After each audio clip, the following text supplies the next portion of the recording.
سمكان اللعن سمكان ودس እግዚአብሔር አቦ በኃይል በخلات ተሰንጻኻና ነመስግነካ ሃሌሉያ እግዚአብሔር አቦ ለማዓንት ወንቀቅለሜና ተሐልፍ كل نقبر እግዚአብሔር አቦ ንዓኸ ዝኽብር ክኸውን ንጽኒ ሃሌሉያ ኩሉ እግዚአብሔር አቦ መዝሙርና ንዓኸ ክኸውን ንዓኸ ሓብሰብ ንዓኸ ዝኽብር ክኸውን እግዚአብሔር አቦ ንጽልይ ሃሌሉያ ተመስገን ለከ መመሊስና እግዚአብሔር አቦ ሃሌሉያ ኣብ ኩሉ ነገርና ክነመስግነካ እግዚአብሔር አቦ ሃሌሉያ ንስኻ በይንኻ ክትከብር ኣብ ህይወትና ሃሌሉያ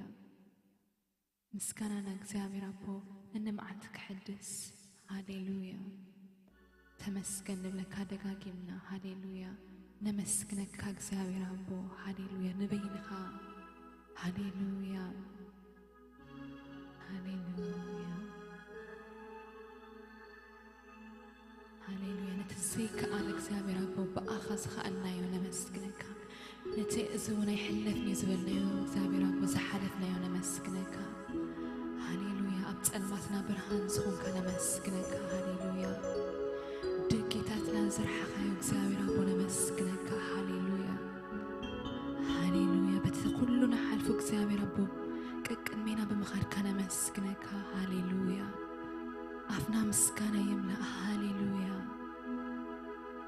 ክበር ክበር ንብለካ እግዚአብሔር አቦ ንበይንኻ ክብሪ ሃሌሉያ ሃሌሉያ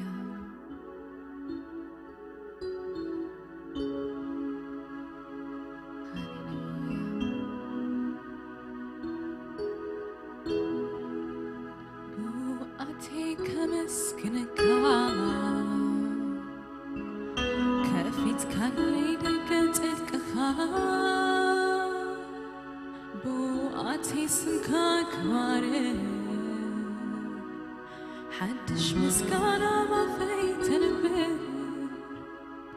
بوقتي كمسكنكا كفيت كان لي دقت انكخا بوقتي سمكا كبار حدش مسكانة ما فيتنبه هاليلويا بوقتي كمسكنكا كفيت كالي دقت انكخا بوقتي سمكا كتوه حدش مسكانة ما فيتنبه مسكانة مسكانة مسكانة مسكانة مسكانة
كله كبر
برهان اتزحلفو كله كنتات عفي ملكايها نعاها كبري أمسكنكها بليت غتري بتسلمت كونه بكيزي برهان اتزحلفو كله كنتات عفي ملكايها نعاها كبري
ኮንካኒ ውድቀተይ ዘምናዩ ሓቢሮም ድሕሪት ተመለሱ ኣምላኸይ ዓቒብካኒ ፀግዕን ዕርድን ኮንካኒ ይግባእካዩ ይግባእካ ይግባእካዩ ይግባእካ ይግባእካዩ ይግባእካ ይግባእካዩ ይግባእካ ምዝማሬ ንዓኻ እምበር የሱስ ንምንዳእሞ ምዝማሬ ንዓኻ እምበር የሱስ ንምንዳእሞ ደው ምባለይ ንዓኻ እምበር የሱስ ንምንዳእሞ ደው ምባለይ ንዓኻ እምበር የሱስ ንምንዳእሞ ንእስነተይ ንዓኻ እምበር የሱስ ንምንዳእሞ ንእስነተይ ንዓኻ እምበር የሱስ ንምንዳእሞ ይግባእካዩ ይግባእካ ይግባእካዩ ይግባእካ ይግባእካዩ ይግባእካ ይግባእካዩ ይግባእካ ይግባእካዩ ይግባእካ ይግባእካዩ ይግባእካ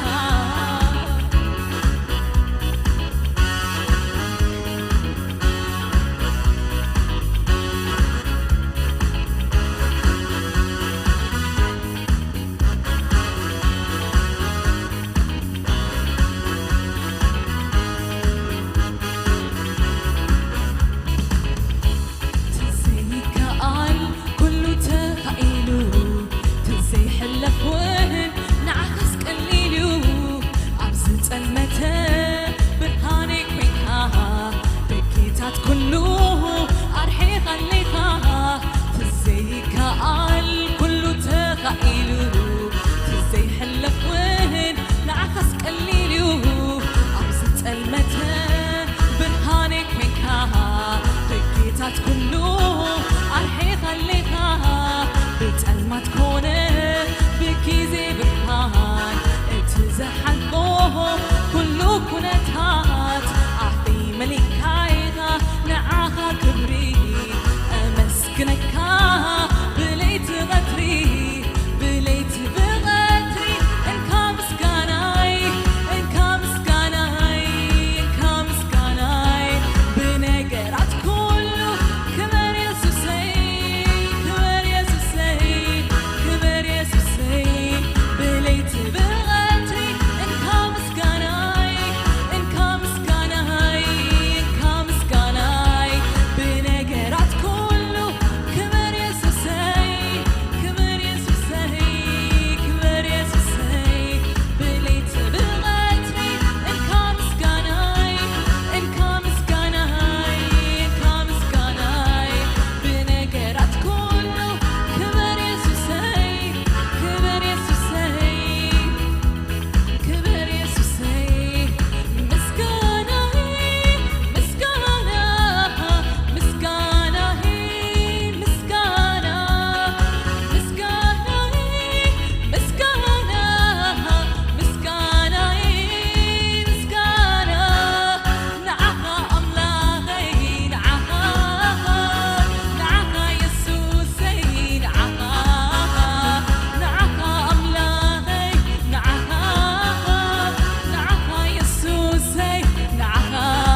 نعها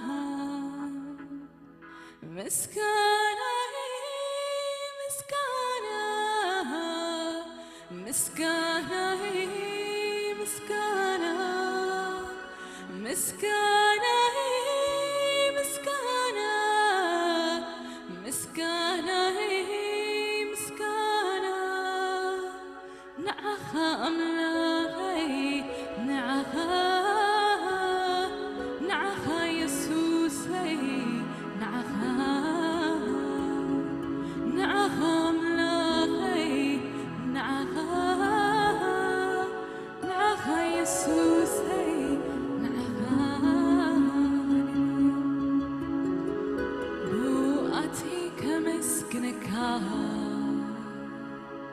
كفيت كان لي دقت انكخار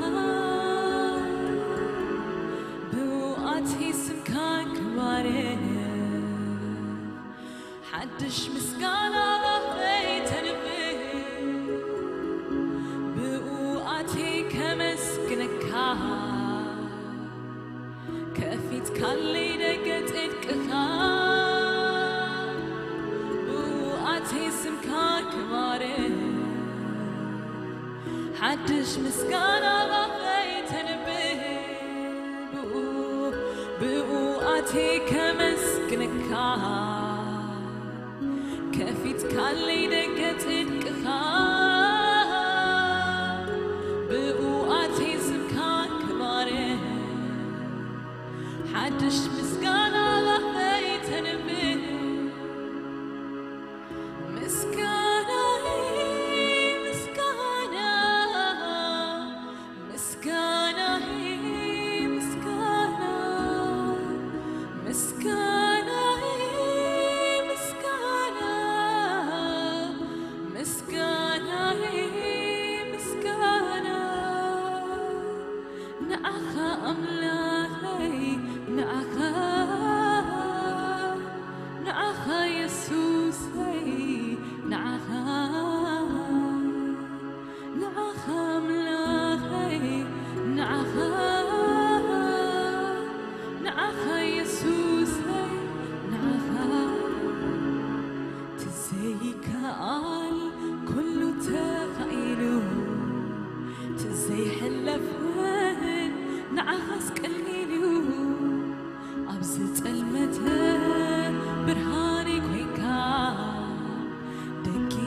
زحل فوق كله كنتات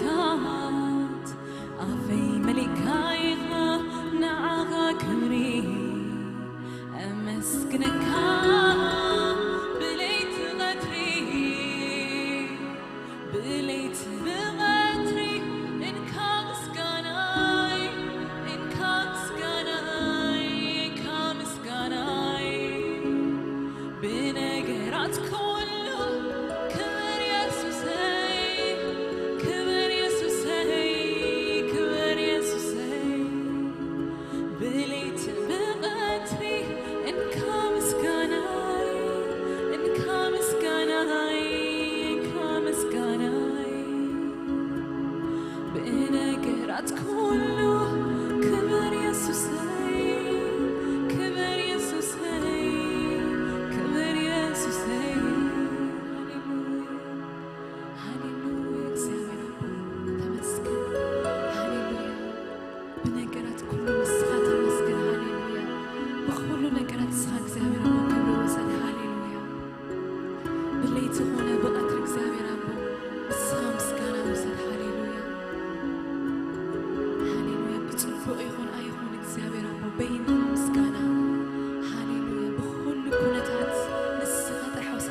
እግዚአብሔር ይመስገን ከመይ ቀኒኹም ዳሓንዳ ቀኒኹም ኣነ እግዚአብሔር ይመስገን ጽቡቕ ኣለኹ ናይ ክርስቶስ ጸጋን ሰላምን በዚሑላ ያሉ እንደገና ዕድል ይቡና እግዚአብሔር ሎም ምሸት ኣነ ክዛረብ ንስኻትኩም ክትሰምዑ ጸጋ ዝህብ ኣምላኽ እሞ ብጸሎት ኣብ ቅድሚ ኣምላኽ ቀሪብና በብዘለናዮ ጊዜናን ሰዓትናን መንፈስ ቅዱስ ኣሕሊፍና ክንህብ እቲ ሕያው ዝኾነ ቃል ድማ መንፈስ ቅዱስ ኣብ ልብና ክቦቁል ቅዱስ እግዚአብሔር ኣምላኽ ካብ ዘለዓለም ንዘለዓለም ክብርን ምስጋናን ውዳሰን ንዓኻ ንህበካ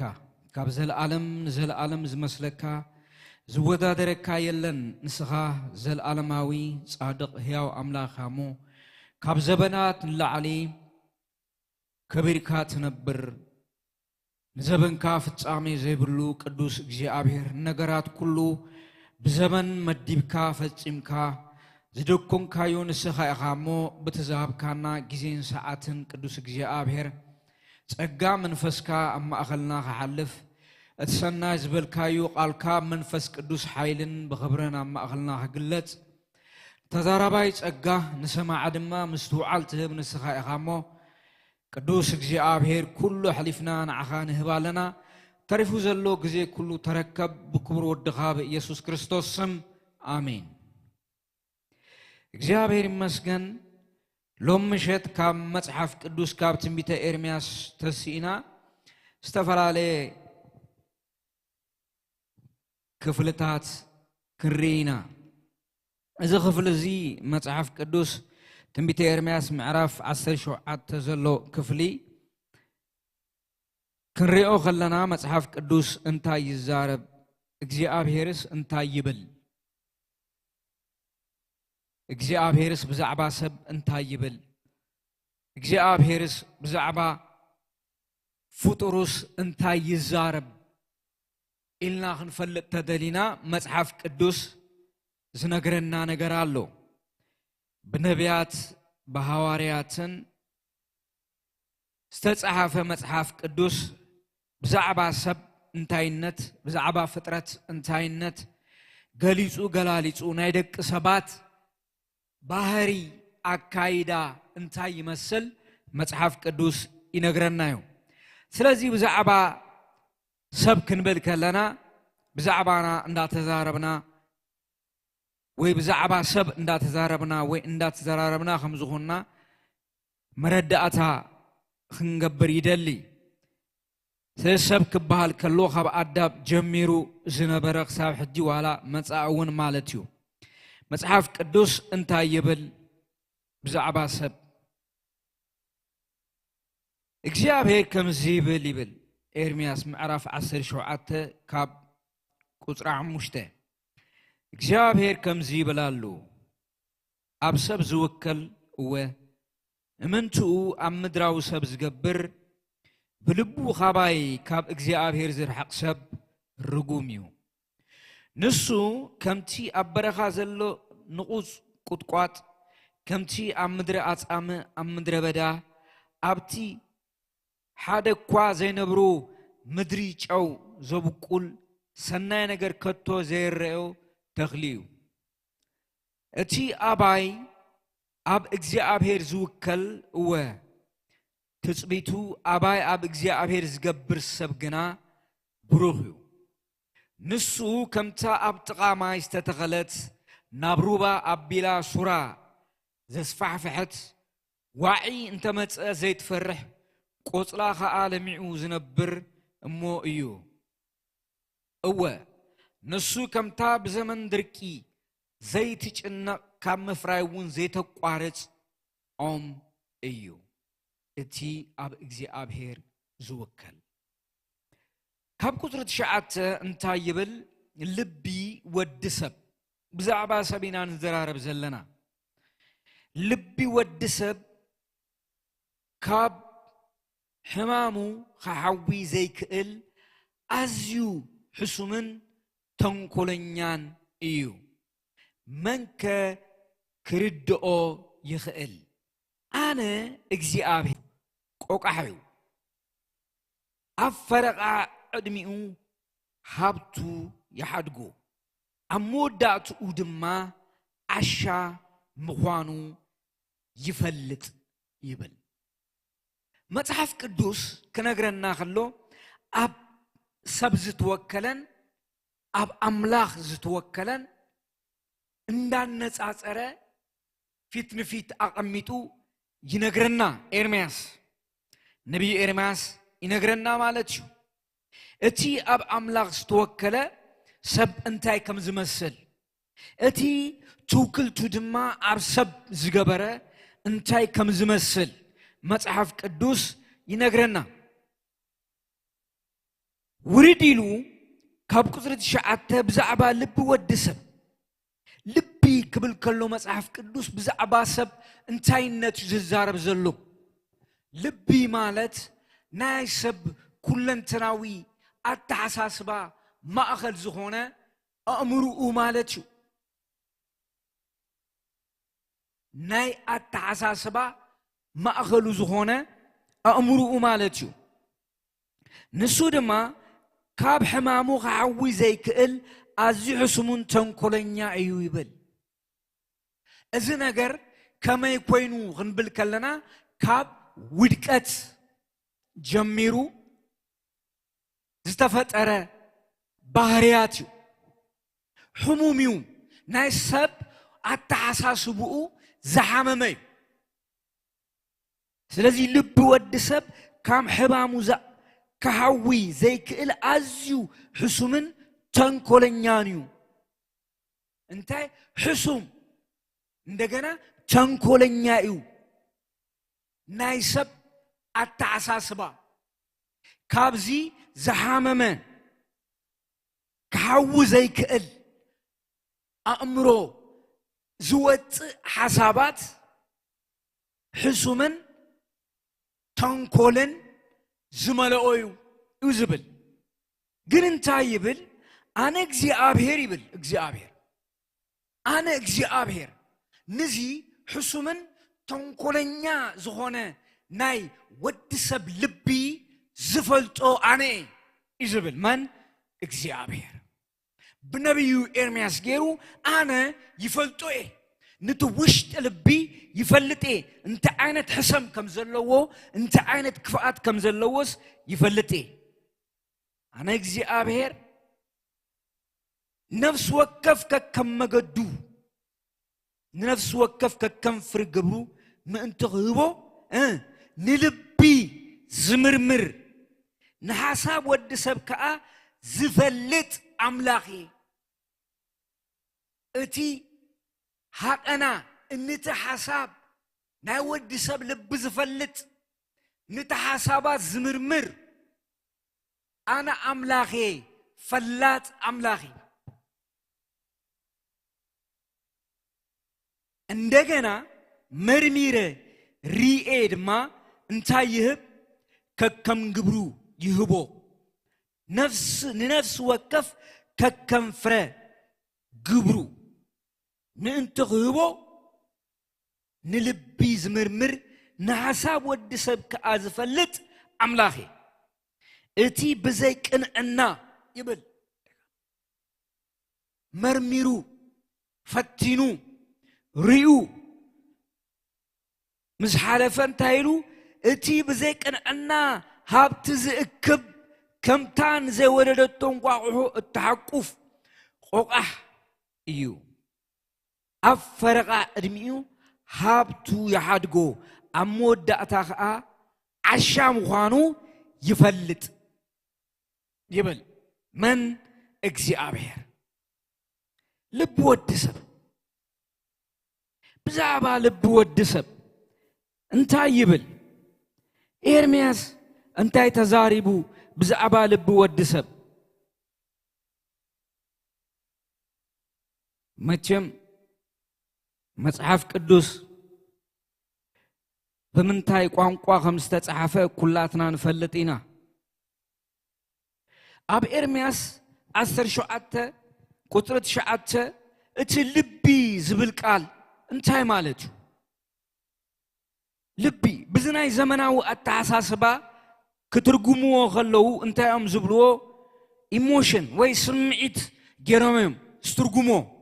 ግን ካብኡ ንላዕሊ ካብኡ ንላዕሊ ሌቭ ወይ ላቡብ ካብኡ ንላዕሊ ኣብቲ ጥንቲ ዝተጻሕፈሉ ወይ ኣብቲ ናይ ዕብራይስጥ ባህሊ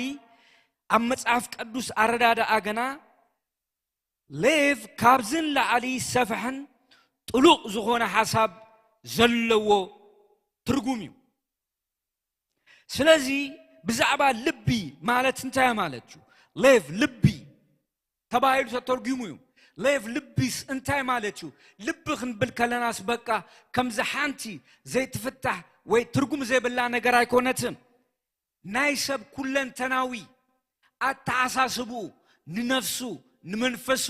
ንስጉኡ ተቆጻጺሩ በሐሳብ ዝመርሕ ምንጪ ኣተሓሳስባ እዩ ስለዚህ እንታይ ይብል እቲ ልቢ ናይ ሰብ ናይ ውሽጢ ሙሉእ መንነት ማእኸል እዩ ሙሉእ መንነትና ናይ ስምዒትና ናይ ፍልጠትና ናይ ሓሳብና ማእኸል እዩ እቲ ልቢ ኢሉ መጽሓፍ ቅዱስ ዝጽውዖ እቲ ሓደ ናይ ኣእምሮና ሓሳብ ማእኸል እዩ ማይንድ ኤንድ ቶትስ ንሓስበሉ ነሰላስለሉ ፕላን ንገብረሉ ኣብ ውሽጢ ልብና እዩ ስለዚ ናይ ኣእምሮ ናይ ሓሳብና ማእኸል እዩ እቲ ልቢ ዝተባሃለ ናይ ፍቓድናን ድማ ናይ ውሳነና ማእኸል እዩ ናይ ፍቓድናን ወይ አንቂና ንገብረሉ ስጉምትን ወስደሉ ናይ ውሳነና ድማ ዲሲሽን ንገብረሉ ማእኸል እዩ ልቢ ኣተሓሳስባና will and decision ንመርጸሉ ንውስነሉ ዓቕሚ ዝምንጩ ካብ ልብና እዩ ካብ ኣተሓሳስባና ካብ ውሽጢ ሃቕናና ማለት እዩ ልቢ ኢሉ ክትርጉሞ ከሎ ንዝዩ እቲ ሳልሳይ ናይ ስምዒትና ማእኸል እዩ ማለት ኢሞሽንስ እዚ እንታይ እዩ ነፍቅረሉ እዩ ጽላኣት ፍቕሪ ዝወጻሉ ፍርሒ ሓጎስ ካብዚ ውሽጢ ዝወፅእ ኣብ ትንቢተ ኤርምያስ ምዕራፍ 17 ቁጽሪ 9 ልቢ ክብል ከሎ ናይ ሰብ ስምዒት ጥራይ ዘይኮነ ናይ ሰብ ኣተሓሳስባ ሙሉእ ኣተሓሳስባ ፍቓድ ውሳነ ዝምንጭወሉ ማእኸል እዩ ኢነር ሰልፍ ማለት እዩ ምንጪ ማእኸል ናይ ኣተሓሳስባና ዓበይቲ ውሳነታት ንውስነሉ ፍቓድና ዝግለጸሉ ማእኸል እዩ መጽሓፍ ቅዱስ ልቢ ኢሉ ከቐምጦ ከሎ ልቢ ወዲ ሰብ እንግዲህ መጽሐፍ ቅዱስ ንዚዩ ልቢ ወዲ ሰብ ካብ ሕማሙ ክሓዊ ዘይክእል ኣዝዩ ሕሱሙን ተንኰለኛን እዩ መን ክርድኦ ይኽእል እዚ ልቢ እዚ ብውድቀት ምኽንያት ሓሚሙ እዩ ተበላሽ እዩ ስለዚ ካብኡ ዝፍልፍል ሓሳባት ብምሉኡ እንታይ እዩ ዝተበላሸ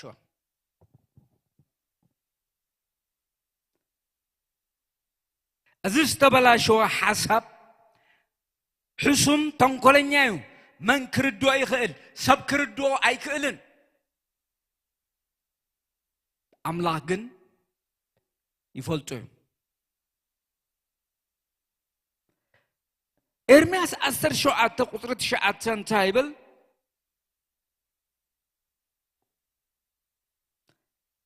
ምስቲ ቃል ዝተተሓሓዘ ሓደ ነገር ይምለና ኤቄፍ ማለት ተንኰለኛ ጠዋይ إذا تنقلنيا تبل تنقلنيا غبال كله طواي قنع زي كونت تعساسبا زلوو مالت أبقص عصر تحده اتيب زي كنعنا نايكنعنا أنصار مالتشو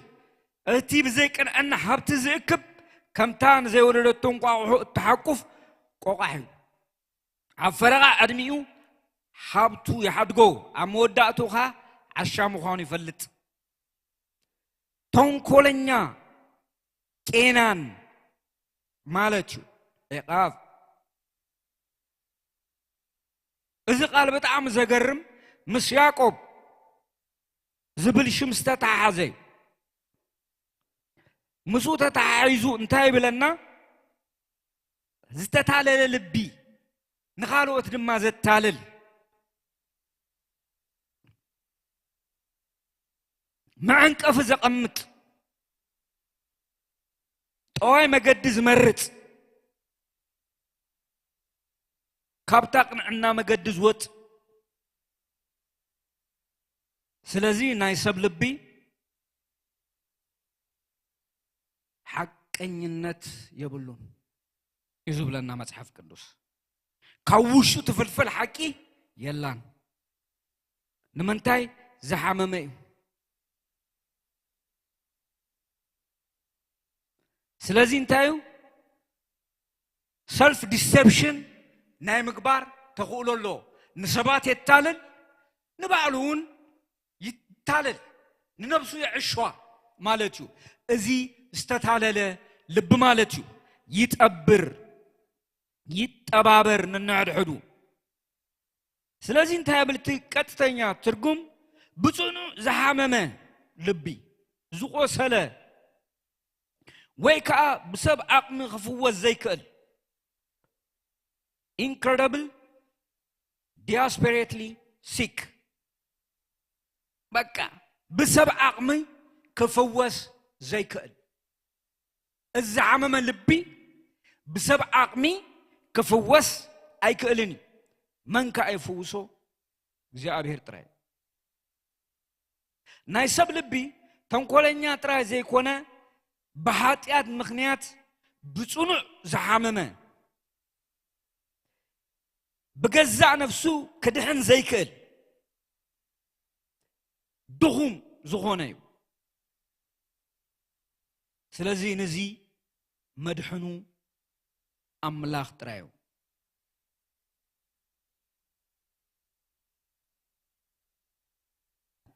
سلازي مصحف قدوس لب ود سب كاب حمام كعو زيكل أزيو حسوم تنكولنيان إيو من كخرد أيخل عنك زيابير نفس وقف ككم مجدو نفس وقف ككم فرقبرو من انتغيبو نلبي زمرمر نحساب ود سب كأزف اللت أملاخي يبل نزي زحامة لبي كفوسيو يسوس كريستوس قدمي غلتشا عمت بسقا استقلت فوس غهب نزي وشت أو حمام زلوو بحاتات مغنيات زتبلا شوه زحممه التعساسبه زحممه لبي كفوس يسوس كريستوس قدمي كلتشح عمت عم مسكل هيوتو يحلفو هيبيو مدرنا يسوس كريستوس زمت قالو عب مغنيات ازيو نتي زحممه نتي استبلا شوه نتي استأسأسا ناسب لبي بغن استأسأسا بغفا استأسأسا بتنقل استأسأسا نعو خفوس يمتو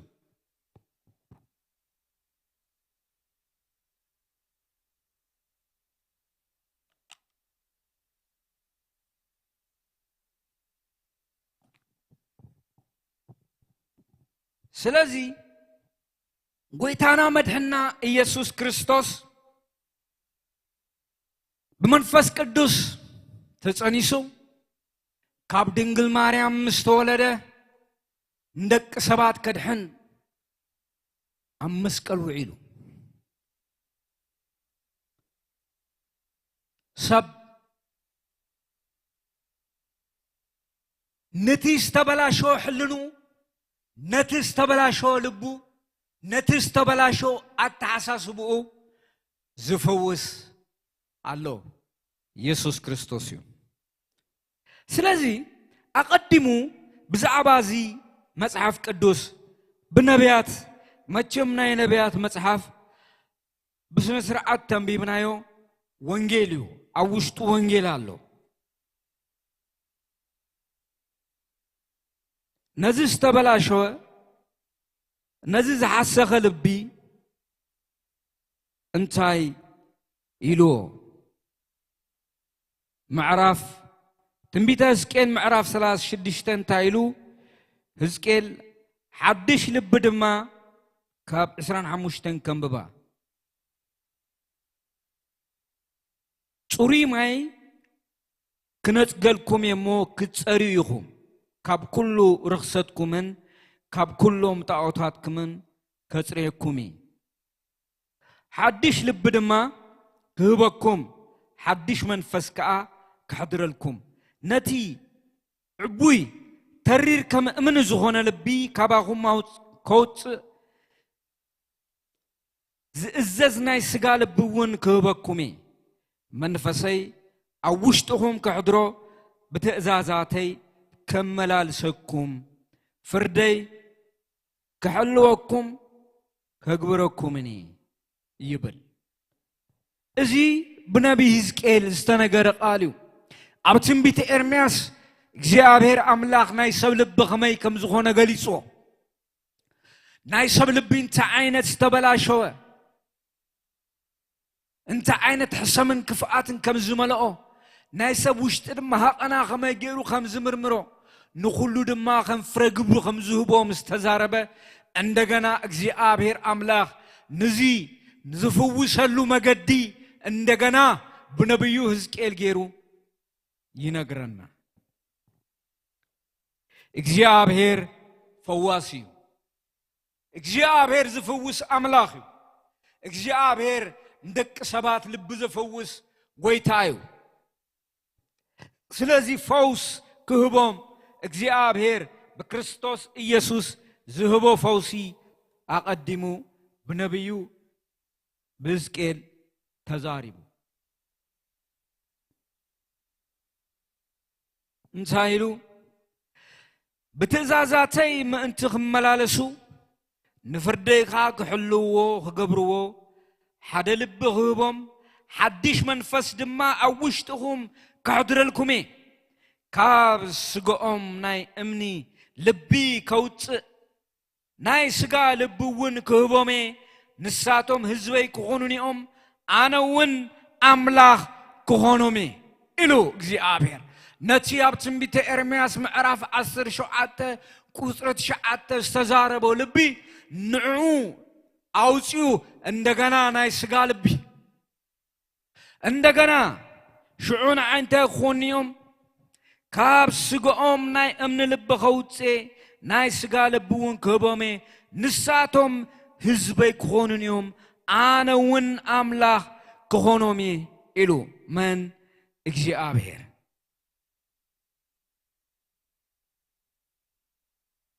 እግዚአብሔር ጉዳዩ ምስልብናዩ እግዚአብሔር ይፈልጠና ክባሃል ከሎና አመንቲ ልብና ይዝፈልጡ ውሽጥና ይዝፈልጡ ደገና ይኮነን መልክዕና ይኮነን ውሽጥና ይፈልጦዩ ስለዚህ እግዚአብሔር አነ ልቢ ይምርምር ይሉ ይፈተን እግዚአብሔር ልቢ ይምርምር ውሽጥ ይሪ ሰብ ዘይሪኦ ሰብ ዘይዕዘቦ ሰብ ክፈልጦ ዘይክእል ንዑሪኡ እግዚአብሔር ይፈውሶ ኢየሱስ ክርስቶስ ትማልን ሎምን ንዘልዓለም ሕያው እዩ ንእግዚአብሔር አምላክ በሁሉ ልብኻን በሁሉ ነፍስኻ ምእንቲ ከተፍቅሮ እሞ በህይወት ክትነብርሲ እግዚአብሔር አምላክካ ልብኻን ልብ ዘርእኻን ክገዝር እዩ ይብል እግዚአብሔር ጉዳዩ ምስ ልብዩ እግዚአብሔር ጉዳዩ ምስ ውሽጥናዩ እግዚአብሔር ጉዳዩ ምስ እትንገብሮ አክቲቪቲ ኮነን እግዚአብሔር ልብናዩ ዝደልዩ እግዚአብሔር ውሽጥና ዝደልዩ ንእግዚአብሔር ውሽጥና ናሃቡ ካብ ሰልድናን ለዓሊ ካብ ጊዜናን ለዓሊ ካብ ጉልበትናን ለዓሊ እግዚአብሔር ካብ ስብከትናን ለዓሊ ልብና ዝደልዩ ልብና እግዚአብሔር ክዕዞ ዝደሊ ኢየሱስ ክርስቶስ ትማልን ሎመን ንዘለዓለም ሕያው እዩ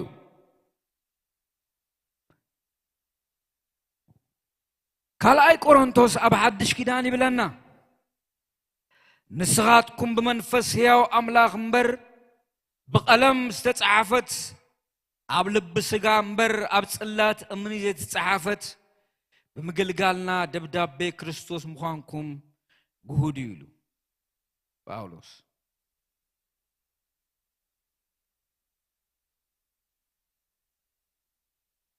ስለዚ አውሽጥና ገላትያ 6 ካብ 14 ክሳብ 15 በክርስቶስ ኢየሱስ እተ ሐዲሽ ፍጥረት ዳአዩ እምበር ግዝረት ኮነ ወይ ዘይ ግዝረት ሓደ ግዛዕ ይብሉን እሞ በቲ መስቀል ጎይታና ኢየሱስ ክርስቶስ ዓለም ብዑ ንዓይ ተሰቀለት አነውን ዓለም ተሰቀልኩላ እንተ ዘይኮኑስ ትምክሕቲ ዘበለ ኻባይር ሓቅብል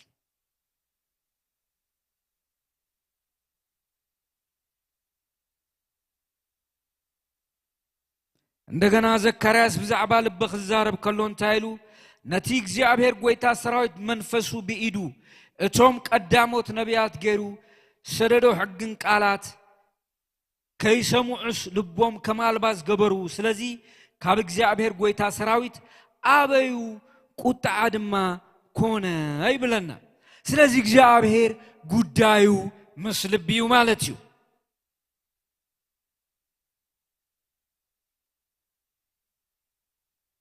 ኤርምያስ 32:39 ድማ እግዚአብሔር እንደገና እንታይሉ ተዛሪቡ ብድሃን ርእሶምን ብድሕሪኦም ከዓ ንድሃን ደቆምን ክኸውንስ ንሓዋሩ ምእንቲ ክፈርሑኒ ሓደ ልብን ሓደ መገድን ክህቦም ኢሉ እቲ ሓደ ልቢ ብመንፈስ ቅዱስ ተወለደ ሓደ መገድ ድማ ክርስቶስ ኢየሱስ እዩ እሱ እዩ እግዚአብሔር ይመስገን ስለዚህ ጎይታና መድሕና ኢየሱስ ክርስቶስ ኣብ መስቀል ዝተሰቀለሉ ምኽንያት ልብና ክፍውስ እዩ በኃጢአት ምክንያት ንስተበላሸው ልቢ ነቲ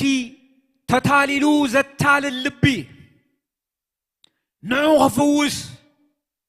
ኢየሱስ ክርስቶስ ቅድሚ 2000 ዓመት ኣብ መስቀል ደሙ ፈሲሱ ስጉኡ ተቆሪሱ ሞት ጥዒሙ ኢየሱስ ክርስቶስ እነሆ ብእግዚአብሔር ዝውከል ንሱ ይልምልም هو ኢየሱስ ክርስቶስ ትማልን ሎመን ንዘለዓለም ሕያውዩ በረኸት እግዚአብሔር ኣብ ሕይወት ሰብ ከንጀርብብ በረኸት እግዚአብሔር ሕይወት ክልምልም ነፍስና ክትስስን በኢየሱስ ክርስቶስ ምእማን ጥራይ አኻልዩ ኢየሱስ ክርስቶስ ትማልን ሎመን ንዘለዓለም ሕያውዩ ኢየሱስ ክርስቶስ ትማልን ሎመን ንዘለዓለም ሕያውዩ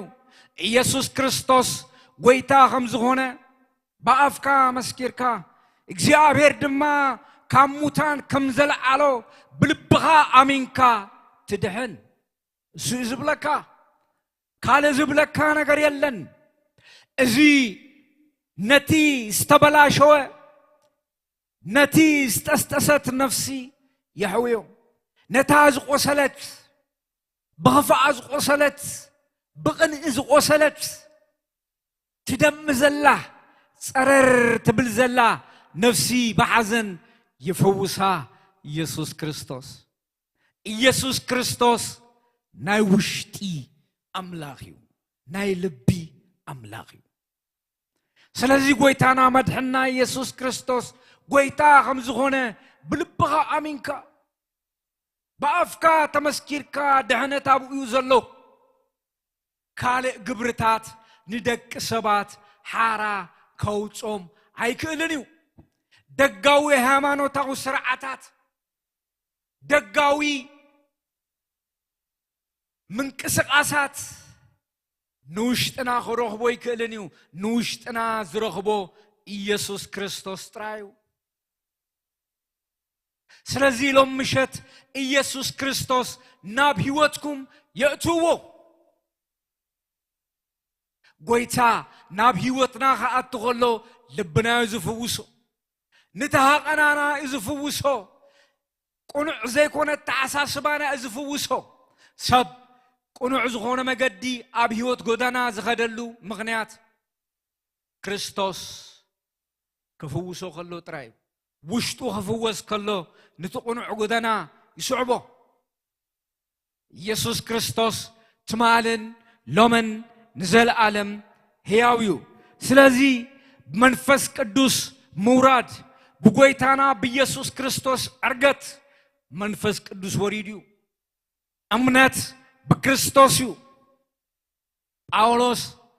بزعبا هيوتو خمسكر كله انتايلو أنا خابتم كلهم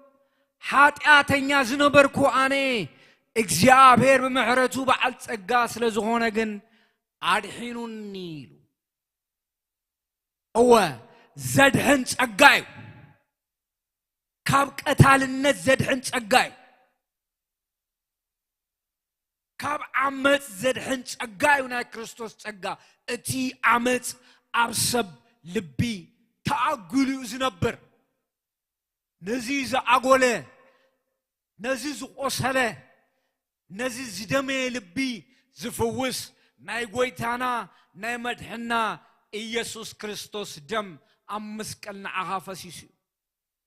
أمسكلنا عخفسيسيو بقيم زعقولة لبي زفوس من يسوع كريستوس نتزحممه نتمعلتز تصبي كريستوس أب هيوتو خاات تغلو نتي ناي لبو مغلي يسوسو نتي زعقولة يفوسو من منفس قدوس يسوع كريستوس فوسيو يسوع كريستوس نحاتياتنياتات كدحن ناب عالم متأزبل قال أمونيو كل سب قبلو يقبع يسوع كريستوس نحومات يمتو نحاتياتنياتات يمتو كاب حمامهم نايلب حمام نايت تعزاسبا حمام زماسنو نعاتاتهم كدحن يمتو يسوع كريستوس سمعتهم بحزن بقواهي نستسبره نعاتاتو يمتو كميلنا يسوع كريستوس تمالن لومن نزل عالم ياويو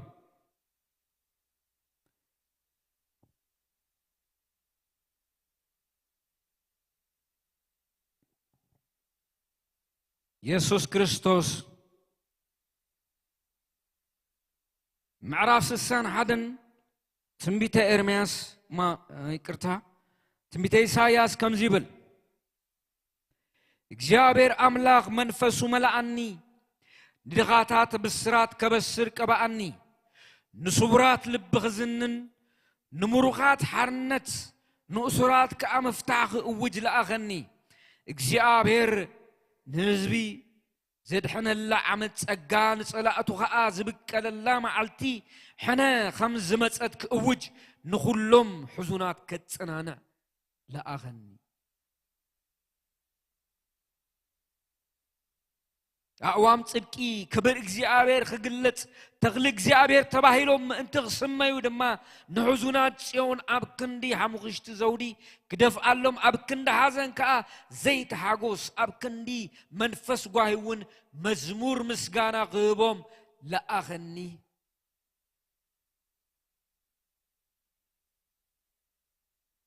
نساتهم نتناي قدم عناتات كانچو نت قدم زباده مهقمو نتن كابولد ولدو زعانوا فرصات كتماتات كحدثوا يوم እግዚአብሔር ኢየሱስ ክርስቶስ استقبل مستر منفس قدوس وريدو منفس قدوس حيلي استملالسلو مستر زيو ወንጌል ይፈውስዩ ወንጌል ውስጥ ይፈውስ ወንጌል ስብራት ይፈውስ ንስተሰበረ መንፈሱ حللون زقوسله لبون استسبره متصنع نسعان وانجيل يفوسيو فوسيو كريستوس إيسوس هو وانجيل عندنا هاب كفا كاب عمت يفوسيو يناقفيو سب كاب أغانن تتراي كونن زناقف سب كاب سقا حمام تراي أي كونن زناقف سب عوشتو كاب زستعقوله كفعاتون زناقف وانجيليو ناي كريستوس إيسوس وانجيل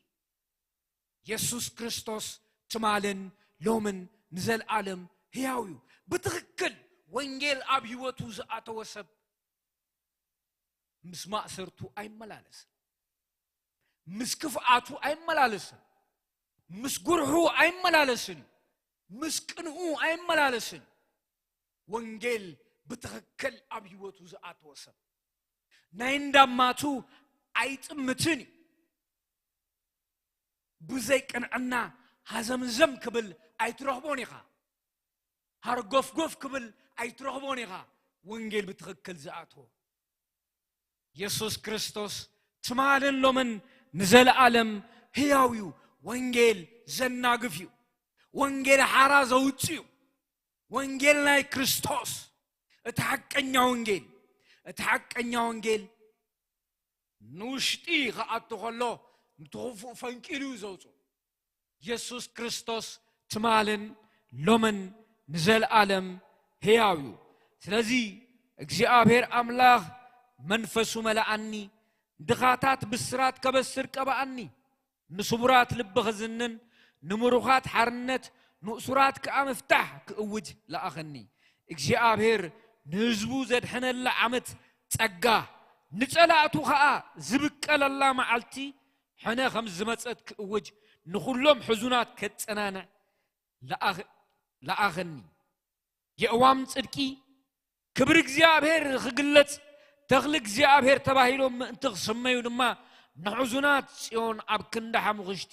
ዘውዲ ክደፍኣሎም ኣብ ክንዲ ሓዘን ከዓ ዘይተሓጎስ ኣብ ክንዲ መንፈስ ጓሂውን መዝሙር ምስጋና ክህቦም ለአኸኒ ይብል ኢየሱስ ክርስቶስ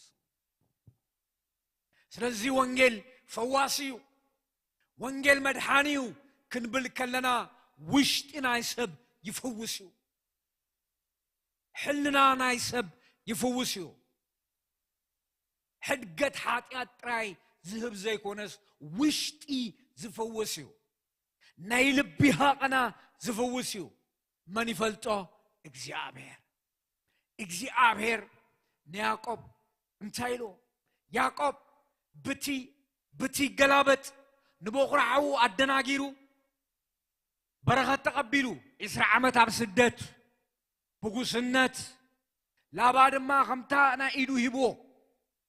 عندك قلابت أخلتا نستي قلت دك اندار أي نقول لك اندابلو نتعنتي بكالو قيلو أبتين داتيو نو سارا عباين ديان زي عم جمريا وسدا عندنا شو عته سبزرو إذا أتشد مسعف كدوسي زنقرنا أوه سفرة زرو يزبلع እንደገና አደናጊሩ ተደናጊሩ እግዚአብሔር أبيابو قربا كملس كلو خمت زابو تسفا يعقوب نتريتون ندكون دحري تاتريفو مس أملاق تزراري من شمكايلو يعقوب مالت أطلاليو مدنا غريو ناجمو ترقمسيو كارنا غريبلون بزيكن عنا زي قبو زدلي سلز نبرة يعقوب تبايل شم كامنيو يعقوب سب نسب كدناغري غليو نجابر كمان سب يدناغرون كمزة خمزيل سيستماتيكال سب كحلف نجابر كن كتالو زخل سب يلن سب نسب يتالن نبسو يتالن بذكر أنه زهروا مجدي واقع فيلو እግዚአብሔር ግን ምህረቱ عبس لزغونه ቀይሩልሽም ምህረቱ ገፊው አይደርበዮን እንደገና ለኢሉ ሽሙ ቀይሩሉ እንደገና ሽሙ ለውጡሉ እስኪ ያዕቆብ ራዩ ኤሳው ቀትለኒ ኢሉ በፍርሕ ተዋሂጡ ነይሩ نمنتاي كل شيء انتاي كم زغبره حلنو ينغروي حلنو ينغروي انتاي غيرو خمز مص انتاي غيرو خمز هادمه انتاي غيرو خمز وص يفلطيو مس حلنو خقالس نعمتات تقميطو እግዚአብሔር ግን እግዚአብሔር ስለዚህ እግዚአብሔር ተስፋ ክበካ قدنيو እግዚአብሔር መንፈስ ቅዱስ ተስፋ ይበናዩ ሁላትና ግን አብታሩባ እተሐቀኛ መልክዓ ተዘይ ተረኺቡ አይገድን እወ ልቤ ናያቆብ ተገሪዙ ተስፋ ናብዛ ምድርኽ መልሰካይሎ ግን ከምታ ዝበለው በፕሮሰስ እንዳ ተጸረበ መጽዩ እግዚአብሔር ካብቲ ዝህበና ደጋው ነገር ላዕሊ ብዛዕባ ውሽጥናዩ ዘሕስቦ ኢየሱስ ክርስቶስ ትማልን ሎምን ንዘለዓለም ሕያውዩ እወ